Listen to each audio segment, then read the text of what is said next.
साधनार विघ्न कौन बाबा आरंभ करते सबु कथा खंडिया किछि सरी नहीं। तेणु स्वभाव निरपेक्ष शांत तपस्वी कहले गोटे एपिसोड कि 2-3 एपिसोड रिपु विवर्जित देखंतु भितरे रिपु हला रिपु अर्थ शत्रु। आमे सबु बळे समस्तक ऊपर दोषारोप करुचे समस्ते प्रति कथारे कहउचंदी से मोर शत्रु से मोर शत्रु। स्वामी स्त्री की भी कहले शत्रु, बाप पुओ को कहले से मोर शत्रु, भाई भाई रे बेसी शत्रुता केस लगुचे। समस्तंकर भय आजिकल जुगरे शत्रु उपरे समस्तंकर भय से मोर शत्रु। के मित्र कहते जे सबरे भीतर ईश्वर सत्ता को उपलब्धि करिवो ता जीवन रे से कहारी को शत्रु कहि परिबनी। तो संक्षेप रे सरल रे कहिदेली समस्त को ईश्वर बोली भाविबो से कहा को कहि परिबनी शत्रु बोली। तेणु मनुष्यर 6टी रिपु अछि, गोटे काम, गोटे क्रोध, गोटे लोभ, गोटे मोह, गोटे मद, गोटे मात्सर्य। तेणु प्रथम शत्रु है काम। काम बोइले मनुष्यर कामना, काम बोइले तार सेक्स डिजायर। आम साधारणतः काम कहले सेक्स डिजायर को बुझुचे। काम बोइले कामना, अनेक कामना आम भितर अच्छी। जदि समस्त कामना को मारिदबा ताले क्रोध पलैब, काम क्रोध लोभ पलैब, मोह पलैब, मद भाव पलैब, मात्सर्य भाव मध्य पलैब। एक कथा काहाको जणा ना। तेणु कामनाटा केमिति मरिब। 6टी रिपु।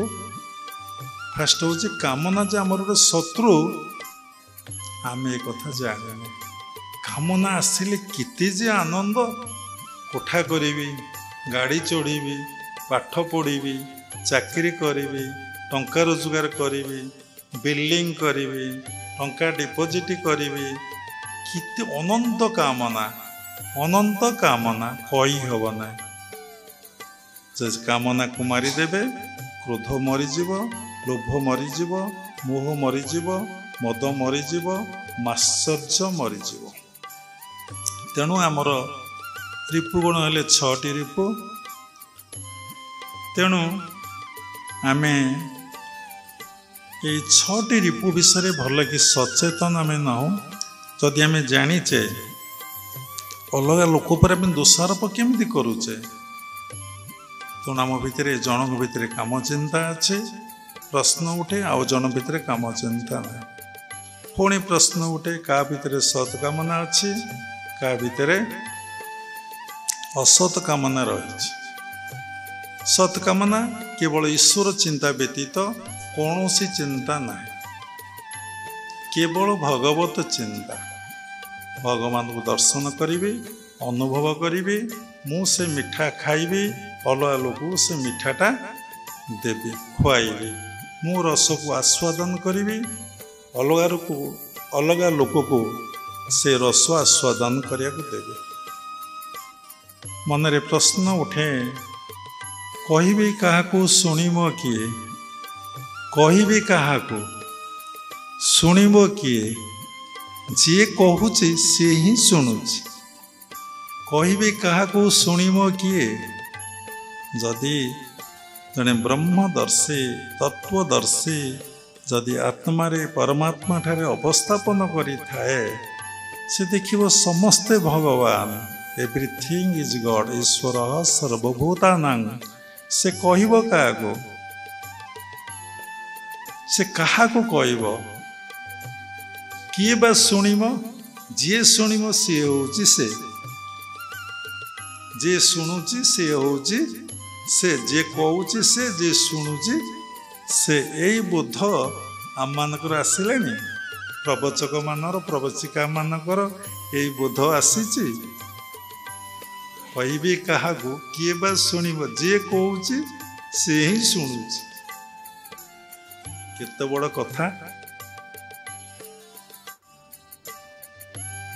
ତେଣୁ ମଣିଷ ଭିତରେ କାମନା କେମିତି ମରିବ? ଗୋଟିଏ କଥା ଆମେ କରିଦେଲେ ସବୁ କଥା ଆମର ଠିକ୍ ହେଇଯିବ।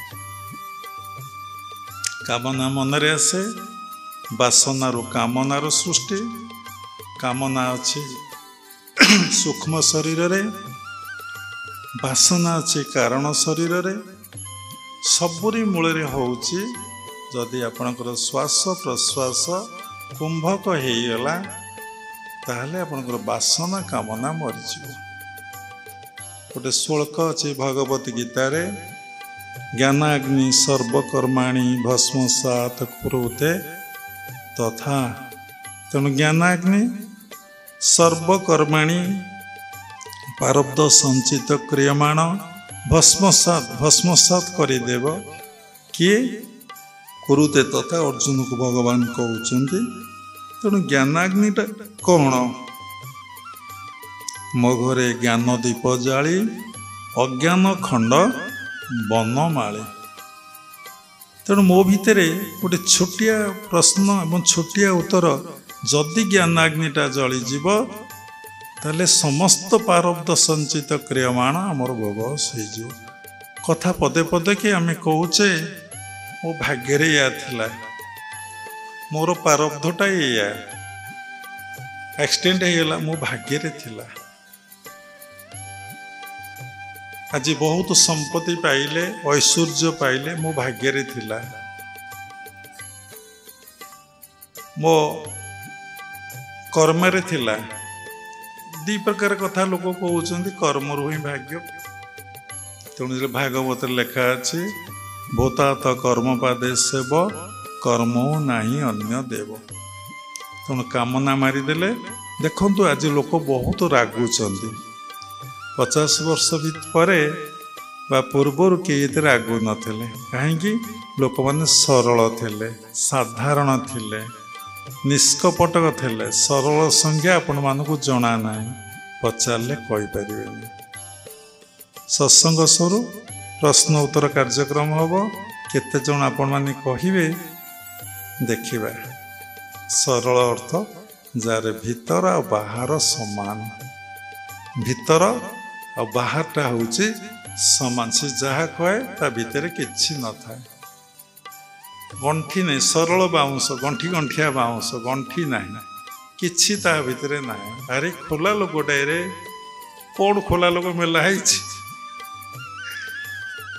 ତେଣୁ କ୍ରୋଧ ଆସୁଛି ଆମମାନଙ୍କର ଏବେ ବେଶୀ, ସମସ୍ତଙ୍କର। ତା ମୂଳରେ ହେଉଛି ଆମର ଡିଜାୟାର ଫୁଲଫିଲ୍ ନହେଲେ ଆମର କ୍ରୋଧ ଆସିବ। ଯେତେବେଳେ ଲୋକର ଡିଜାୟାର ସବୁ ଫୁଲଫିଲ୍ ହେଇଯିବ, ଡିଜାୟାର କେବେ ଫୁଲଫିଲ୍ ହେବ ନାହିଁ। ପାଠ ପଢ଼ିଛେ, human wants are unlimited always. One wants fulfil, another wants will come.